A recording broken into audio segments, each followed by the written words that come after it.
आज व्यू 360 में। अमेरिका पहुंचा सुपर 8 मरहले में और T20 वर्ल्ड कप में पाकिस्तान की क्रिकेट टीम की खराब कारकर्दगी। पाकिस्तान क्रिकेट के मसाइल हैं क्या, बात करेंगे आज के शो में।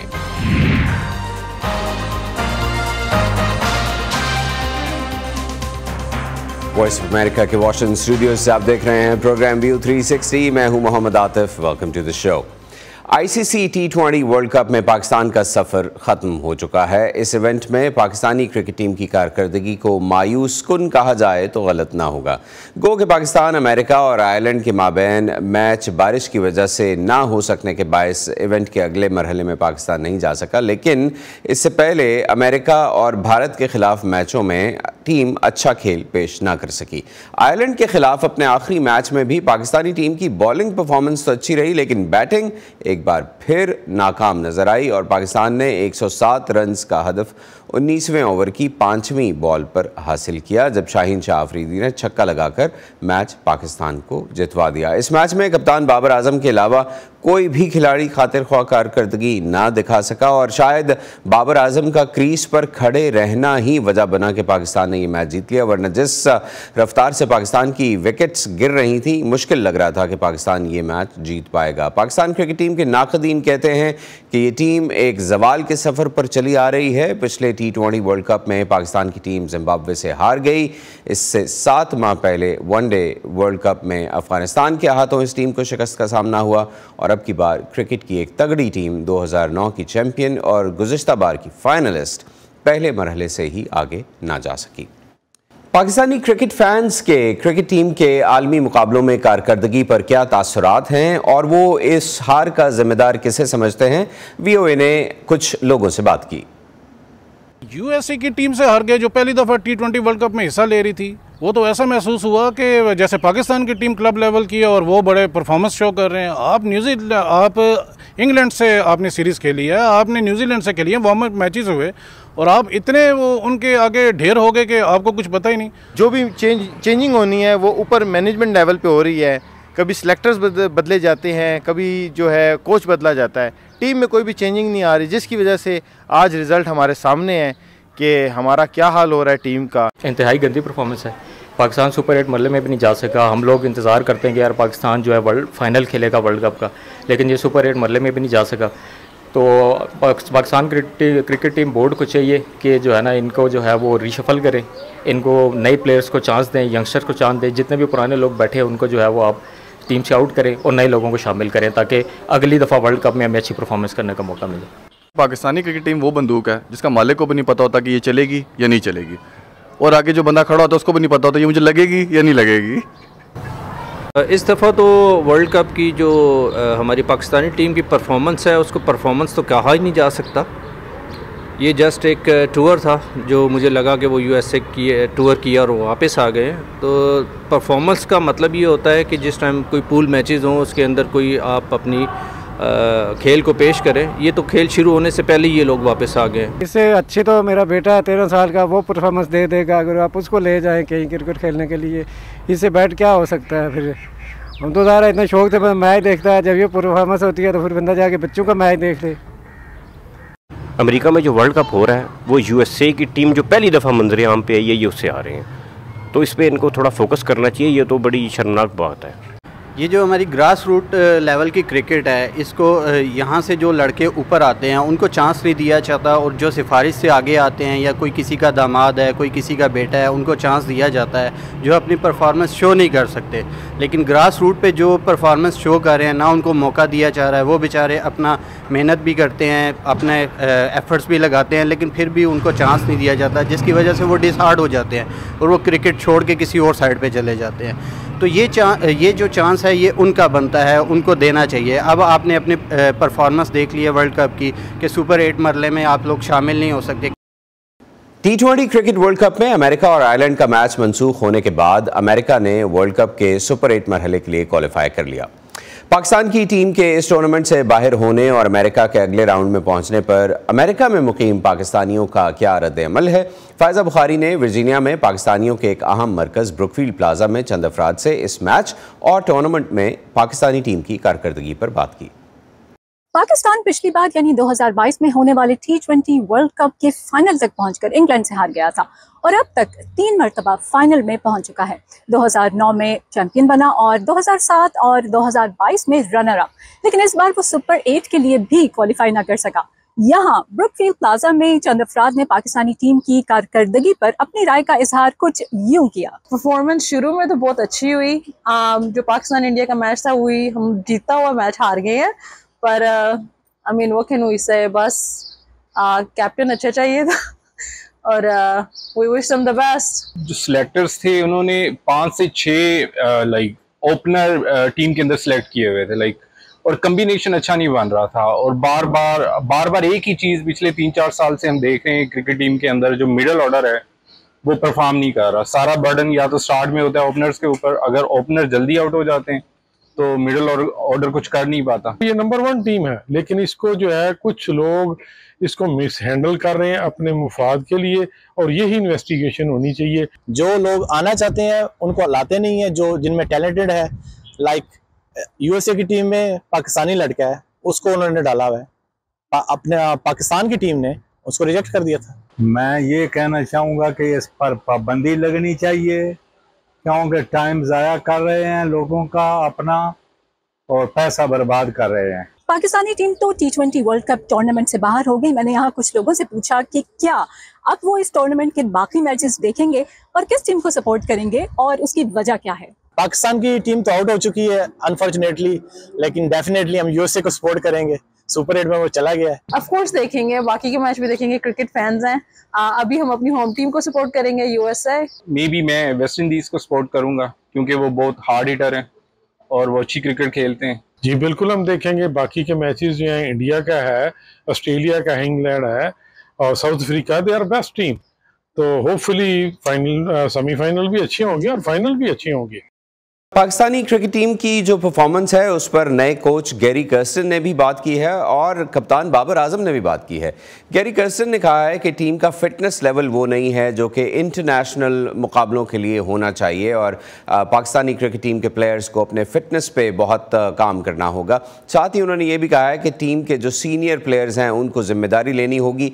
उन्होंने पॉलिटिक्स की तरफ भी इशारा किया है। टीम के अंदर जो ड्रेसिंग रूम का माहौल है उस पर भी बात की है कि वो इतना अच्छा नहीं है। साथ ही जो कप्तान हैं बाबर आजम, उन्होंने कहा है कि टीम की बैटिंग ने मायूस किया है। बैट्समैन जो टीम के अंदर हैं उनको अपना रोल बेहतर करना होगा, उनको जिम्मेदारी लेनी होगी। और इसके साथ साथ उन्होंने कप्तानी पे भी बात की है। कप्तानी पर बात करते हुए बाबर आजम ने कहा कि ये PCB का फैसला है कि वो किसको कप्तान बनाएंगे। आगे बढ़ते हैं प्रोग्राम में। अब हमें ज्वाइन कर रहे हैं इस्लामाबाद से स्पोर्ट्स जर्नलिस्ट हमाद सदीकी। उनसे बात करते हैं। हमाद, बहुत शुक्रिया आप हमें ज्वाइन कर रहे हैं। ये बताइए कि आपकी नज़र में पाकिस्तान टीम की जो कारकर्दगी है वो इतनी ख़राब क्यों रही? Thank you very much Atif, जो आपने शॉट्स लाए और हमारे जो डाई हार्ट फैंस हैं उनकी रिजर्वेशन जो है वो बिल्कुल सही अक्कासी करती है पाकिस्तान टीम की परफॉर्मेंस की। जब हम बात करें ओवरऑल देखा जाए, ये इस वर्ल्ड कप की बात नहीं है। पिछले अगर 3 या 4 साल बाबर आजम को कैप्टनसी हो गई और टीम ही डेवलप नहीं कर पाए और टीम का कॉम्बिनेशन देखें, बैटिंग बॉलिंग फील्डिंग तीनों शोबों में होती है।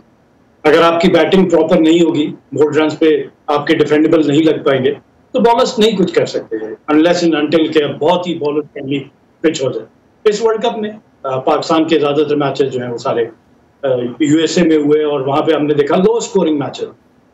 हम पहले मैच की बात करें यूनाइटेड स्टेट्स से, जैसा हमारे लिसनर्स ने कहा, हमारे व्यूज ने कहा कि यूनाइटेड स्टेट्स से कम से जीतना चाहिए था। मतलब हमारी यूनाइटेड स्टेट्स की जो टीम है ना, सॉरी टू इंटरप्ट, ये वीकेंड क्रिकेटर्स की टीम है यार। ये हफ्ते के 5 दिन मैचेस क्रिकेट नहीं खेलते, वीकेंड पे एक दिन क्रिकेट खेलते हैं और प्रोफेशनल क्रिकेटर्स वीकेंड क्रिकेटर्स से हारे हैं। इसलिए मेरे ख्याल है कि वो जो फ़ैन बेस है उसको इस वजह से भी बहुत ज़्यादा सदमा है कि ऐसे लोग जो कि जिनका काम ही क्रिकेट खेलना है वो ऐसे लड़कों से हार गए जो कि सिर्फ हफ्ते में 1 दिन या 2 दिन क्रिकेट खेलते हैं। And hats off to US cricket team. बिल्कुल hats off to US cricket team, उनको क्रेडिट देना पड़ेगा।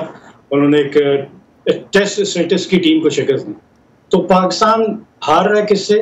अगर रैंकिंग की बात करें तो यूनाइटेड स्टेट्स की 19th रैंकिंग और इन कंपैरिजन पाकिस्तान की 6th रैंकिंग। तो कहाँ 6ठे नंबर की कहाँ होनी?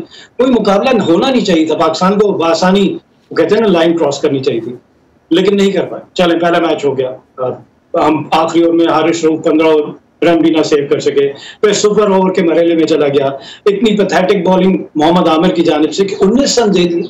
आप 6 गेंदों करवानी थी आपने, उसमें से आप 3 वाइड बॉल कर रहे हैं, और हर वाइड बॉल पे हमने देखा उनकी गेम अवेयरनेस, आपको एक और क्रेडिट उनको देना पड़ेगा कि हर वाइड बॉल पे उन्होंने एक्स्ट्रा रन लिया कि विकेट कीपर तक जितनी देर बॉल जा रही है, और दोनों बैट्समैन की अंडरस्टैंडिंग इतनी अच्छी कि उन्होंने एंड चेंज कर लिया और एक इजाफी रन ले लिया, और एंड में हमने देखा कि 19 रन जो कि पाकिस्तान के बैट्समैन उनकी पहुंच से दूर था, हालांकि होना नहीं चाहिए था। और यहाँ पे भी वो खिलाड़ी जिसको हम रुस्तम कह लें, पहलवान कह लें, जो कहता है कि मैं दिन में 100 छक्के मारता हूँ, आजम खान की बात कर रहा हूँ, अगर ऐसी सलाहियत थी तो एक और गैम्बल ये कर लेते, उन्हें भेज देते पावर हिटर के तौर पे सुपर ओवर में, देख लेते 100 में से 2 छक्के मारते तो हम मैच जीत जाते।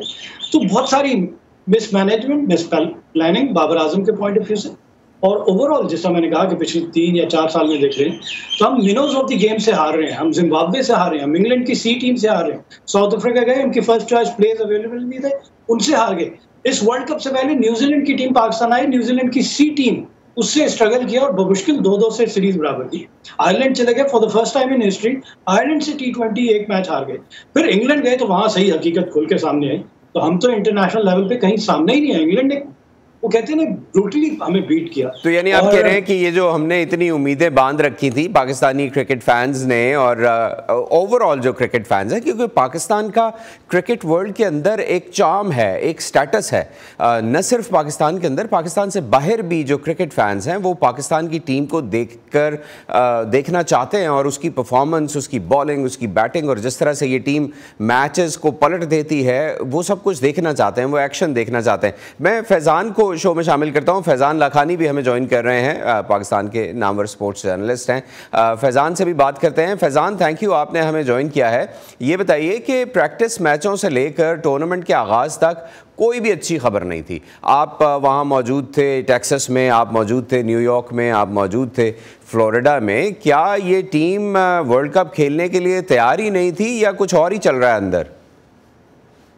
सबसे पहले तो ये सवाल बनता है कि क्या ये टीम एक टीम थी? मुझे नहीं लगता। जब मैं बात करता हूँ एक टीम, देयर वर 15 इंडिविजुअल्स, ये मेरी ऑब्जर्वेशन है। हार्मनी नहीं थी टीम के अंदर, जो एक टीम का एक स्पिरिट होना चाहिए वो मिसिंग था through out the tournament. Player ज्यादा फोकस थे अपने इंडिविजुअल चीजों के लिए, बजाय इसके कि वो टीम की परफॉर्मेंस के लिए फोकस होते। तो ये चीज जो किसी भी टीम की कामयाबी के लिए सबसे अहम होती है, टीम हार्मनी, टीम यूनिटी, वो मिसिंग लगी है।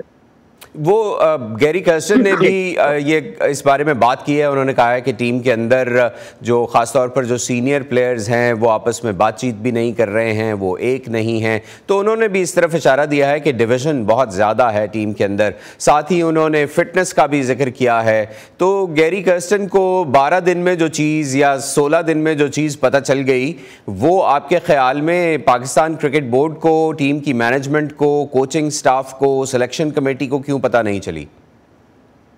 देखिए, कोचिंग स्टाफ या सिलेक्शन कमेटी या टीम मैनेजमेंट टीम सेलेक्ट करके दे सकती है। ग्राउंड में फील्ड परफॉर्म करना इन 11 खिलाड़ियों का काम है जो इस मैच के लिए सेलेक्ट होते हैं।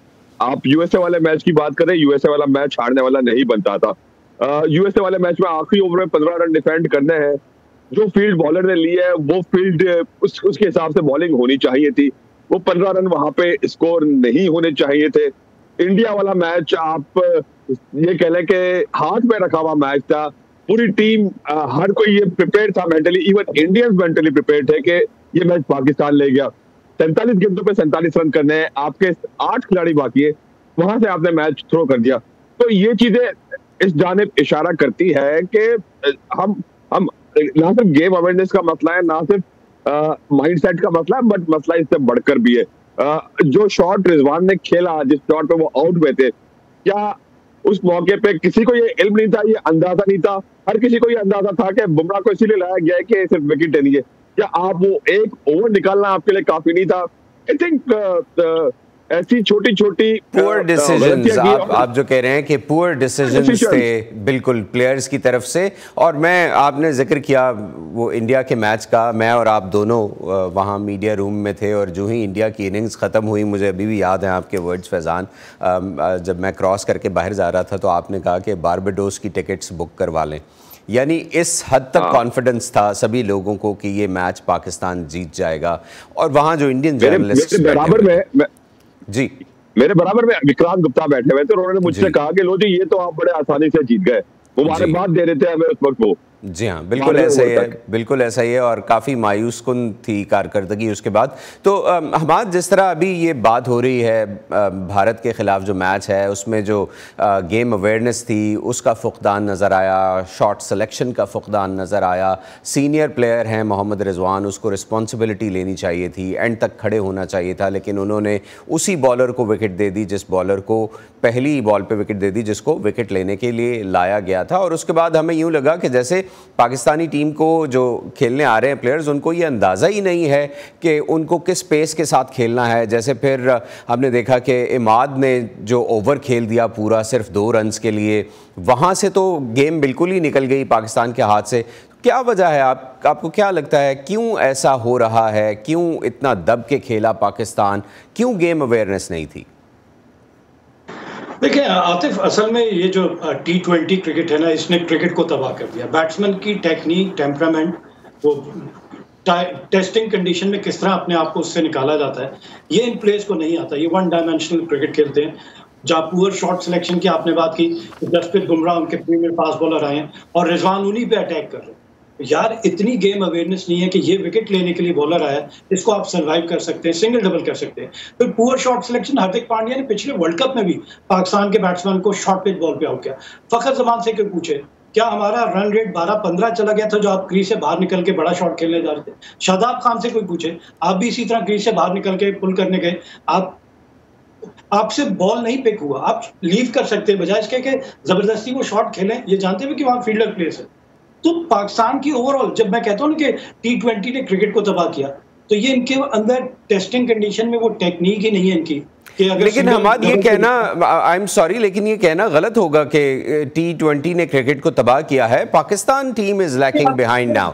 अदर टीम्स, जैसे आप ऑस्ट्रेलिया की बात कर लें, आप देखिए ना, बाकी टीम्स ने अपने आप को मोल्ड किया है और जब वो उनको T20 फॉर्म की क्रिकेट खेलनी होती है वो T20 खेलती हैं, जब उनको 50 ओवर खेलनी होती है वो 50 ओवर खेलती हैं, जब उनको टेस्ट खेलनी होती है वो टेस्ट खेलती हैं।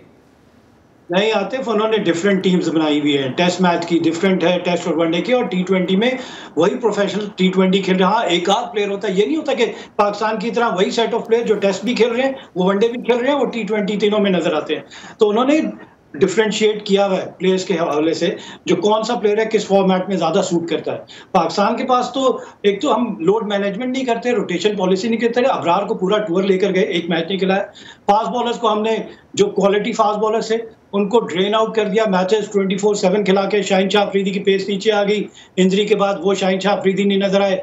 फिर नसीम शाह की बात करें, हारिस रऊफ मुस्तकिल एक्सपेंसिव है, उसके बावजूद पाकिस्तान टीम की जानिब से खेल रहे। इतनी पेस किसी बॉलर के पास हो और वो बॉडी लाइन बॉल ना करे, वो विकेट देता रहे विकेट के दोनों तरफ, कप्तान क्या करे? कप्तान एक स्ट्रेटेजी बना के आपको दे रहा है, लेकिन आप ग्राउंड में जाके विकेट बॉलिंग करेंगे तो कप्तान तो कुछ नहीं कर सकता। और वो ऑब्वियसली उसके रीजन। खैर, बाबर आजम की कप्तानी जहां उस पर तनकीद होती है वहां ये भी कहना चाहिए कि हमें उनकी जो कप्तानी है वो नज़र भी आई, खासतौर पर इंडिया के खिलाफ जो मैच था उसमें बॉलिंग की जो इनिंग्स थी पाकिस्तान की, he made it well, you know. 19वें ओवर में इंडिया को ऑल आउट कर दिया, 120 पे ऑल आउट कर दिया, तो उन्होंने अच्छी कप्तानी दिखाई, बॉलर्स को बहुत अच्छा यूज़ किया। बट अगेन कुछ वीकनेसेस भी नज़र आती हैं। फॉर एग्जांपल अमेरिका के खिलाफ सुपर ओवर, अगर जैसे आप कह रहे हैं कि हमारे पास एक अगर बहुत ही पावर हिटर था उसको क्यों नहीं भेजा गया, उसके अलावा फ़खर जमान को, जो कि ज़्यादा डेंजरस बैट्समैन है, उनको बजाय इसके कि बॉल फेस करवाते उनको रनर्स एंड पर खड़ा कर दिया गया। तो ये खामियां भी हमें नज़र आ रही हैं। But I am coming back to the major thing now, जिस पर बहुत ज़्यादा बात हो रही है, जिस पर कोच बात कर चुके हैं, धड़ाबंदियाँ, लड़ाइयाँ। क्या ये धड़ेबंदियाँ और लड़ाइयाँ जो हो रही हैं इसमें पीसीबी की मैनेजमेंट कसूरवार है या नहीं? यानी बाबर आजम को कप्तानी से हटाना, शाहीन को कप्तान बनाना, फिर हटाना, फिर बाबर को कप्तान बनाना, तो ये क्या इसकी जिम्मेदारी फैज़ान पीसीबी के ऊपर है या फिर ये प्लेयर्स अब इतने बड़े नाम हो चुके हैं कि ये समझते हैं कि नहीं हमारी ही बात चलेगी? देखें, जब आप बार बार हर सीरीज में कप्तान बदलने लगते हैं तो कप्तानी के शौकीन बहुत सारा पैदा हो जाते हैं। बहुत सारे प्लेयर्स को ये शौक पैदा हो जाता है कि वो भी कप्तान बने, एक ही को क्यों एब्सोल्यूट पावर मिली जाए। तो ये ऑफ कोर्स पीसीबी का ही यहाँ पे मसला है। पीसीबी को ये चीज इंश्योर करनी चाहिए थी, ये प्रॉपर्ली हैंडल करनी चाहिए थी यहाँ पे कि खिलाड़ी सिर्फ और सिर्फ गेम पर फोकस करे। ये चीज नहीं है भी नहीं पाकिस्तान क्रिकेट में। पाकिस्तान क्रिकेट में आप देख सकते हैं कि माजी में ऐसा हुआ कि सुपरस्टार से भरी हुई टीम 2003 में हम वर्ल्ड कप के 50 ओवर वर्ल्ड कप में आगे नहीं आ सके। 2007 में तो चले हम एक बुरा दिन हो गया। पाकिस्तान क्रिकेट की ये हिस्ट्री है और ये रिपोर्टेड है। पाकिस्तान क्रिकेट की जो इंक्वायरी हुई थी यहाँ पे ऐसा भी हुआ है कि खिलाड़ियों ने एक कप्तान के अगेंस्ट हल्फ लिया है कि हम इस कप्तान को नहीं जीतने देंगे। तो ये पाकिस्तान क्रिकेट की हिस्ट्री है और ये कोई नई बात नहीं है, पहली बार ऐसा नहीं हो रहा। और ये बड़ा एक डिसअपॉइंटिंग है कि कम से कम वर्ल्ड कप जैसे इवेंट पर तो आप तमाम मुत्तहिद हो जाए। और आप भी साथ वर्ल्ड कप कवर कर रहे थे, हम भी साथ थे, हार्मनी टीम में नजर नहीं आ रही थी। स्किल्स की बात आप एक मिनट साइड पे कर ले, आप माइंड सेट की बात साइड पे कर ले, लेकिन जो सबसे मेजर चीज है ना, जब आप एक टीम गोल के लिए खेल रहे होते हैं तो वो हार्मनी सबसे ज्यादा मेजर चीज है। वो चीज हो सकता है मैं गलत हूँ, बट मुझे वो हार्मनी मिसिंग नजर आई वो टीम में। तो फैज़ान, अब जैसे अभी बात हुई है कि खिलाड़ी जो हैं उनको अपनी फ़िटनेस पे काम करना होगा, ज़ाहिर बात है वो एक खिलाड़ी की तरफ इशारा नहीं है, पूरी टीम की तरफ इशारा है। ये भी बात हुई है कि जो स्किल लेवल है उसको चेंज करना होगा, अपनी शॉट सिलेक्शन को चेंज करना होगा। तो आपके ख्याल में क्या गैरी कर्स्टन कामयाब हो पाएंगे पाकिस्तानी टीम को उस लेवल पर ले जाने के लिए, या उससे पहले गैरी कर्स्टन ही चले जाएंगे? देखिए, अब इसमें पीसीबी का किरदार यहाँ पर बड़ा अहम है कि वो प्लेयर्स पावर की सुनता है या गैरी कर्स्टन की सुनता है। गैरी कर्स्टन बड़े सख्त और प्रोफेशनल किस्म के कोच है। उनका इंडिया में भी जो काम का माजी रहा है, उन्होंने बड़ी सख्तियां की थी प्लेयर्स के साथ और उन पर बड़ी पाबंदियां लगाई थी जहां तक फिटनेस के मामला के कंसर्न है। तो आई होप कि गैरी कर्स्टन तो इसमें कामयाब हो जाएंगे, बट उसको इम्प्लीमेंट कराना of course Pakistan cricket board का भी यहाँ पे अहम किरदार होगा, उसकी भी जिम्मेदारी बनती है। अब ये देखता है कि जिस तरह मोहसिन नकवी ने या मिड टूर्नामेंट एक स्टेटमेंट दिया था कि बड़ी सर्जरीज की जरूरत है पाकिस्तान क्रिकेट पर, बड़ी सर्जरीज होगी। अब वक्त आ गया है वो बड़ी सर्जरीज पाकिस्तान टीम में हो। मैं यहाँ किसी इंडिविजुअल को सिंगल आउट नहीं करूंगा। यहाँ पे पीसीबी को पता है, टीम मैनेजमेंट को पता है कहाँ क्या क्या गलतियां हुई या कौन। मेरे पास एक मिनट है फैजान, और मैं चाहता हूं मैं हमाद से एक आखिरी सवाल करूं। हमाद, चैंपियंस ट्रॉफी के लिए तैयारी करना होगी, एक मिनट है, आप बताइए कि क्या प्रायोरिटीज होनी चाहिए? देखिए आतिफ, सबसे पहले डबल स्टैंडर्ड खत्म करना पड़ेगा। अगर फिटनेस का क्राइटेरिया है तो वो सबके लिए होना चाहिए। अगर यही इस फिटनेस क्राइटेरिया पे आजम खान है तो शर्जील और उमर अकमल का क्या कसूर था? फिर म्यूजिकल चेयर खत्म होना चाहिए। फिर फिटनेस, दुनिया की किसी और थिंक टैंक को ये ख्याल नहीं आया कि अपनी टीम को फौज के हवाले करे। वो इंड्योरेंस हमारे प्लेयर्स को नहीं चाहिए होती, वो मसल्स इनके स्ट्रेंथन नहीं होने चाहिए जो फौज की है, जो जंग पे जाने के लिए, बॉर्डर पे लड़ने के लिए होती है। हमें ये समझ नहीं आई और हमने इनको वहां भेज के अपने की प्लेयर्स को वहां पे इंजरीज भी करवाई। तो बहुत सारी चीजें, गैरी कर्स्टन की रिकमेंडेशंस पे अगर हमने काम कर लिया, जिस तरह उन्होंने 2011 के इंडिया के वर्ल्ड कप को कामयाब कराया था, उन्होंने एजेड प्लेयर्स को साइड पे कर दिया था, अगले 4 साल की प्लानिंग की थी। तो हमें भी अगले 4 साल की प्लानिंग करनी पड़ेगी। 2 साल के बाद T20 आता उसी का, और 50 ओवर्स का 4 साल के बाद, तो प्लानिंग आगे की करनी पड़ेगी। और यंगस्टर्स को ग्रूम होगा, यंगस्टर को ग्रूम करें। और 3 डिफरेंट फॉर्मेट या 2 फॉर्मेट। बहुत शुक्रिया हमाद सिद्दीकी, बहुत शुक्रिया फैजान लाखानी, आप दोनों ने हमें आज के शो में ज्वाइन किया। इसी पर ख़त्म करते हैं आज का व्यू 360। मोहम्मद आतिफ को आज के शो से इजाज़त दीजिए, अपना ख्याल रखिएगा, खुदा हाफ़िज़।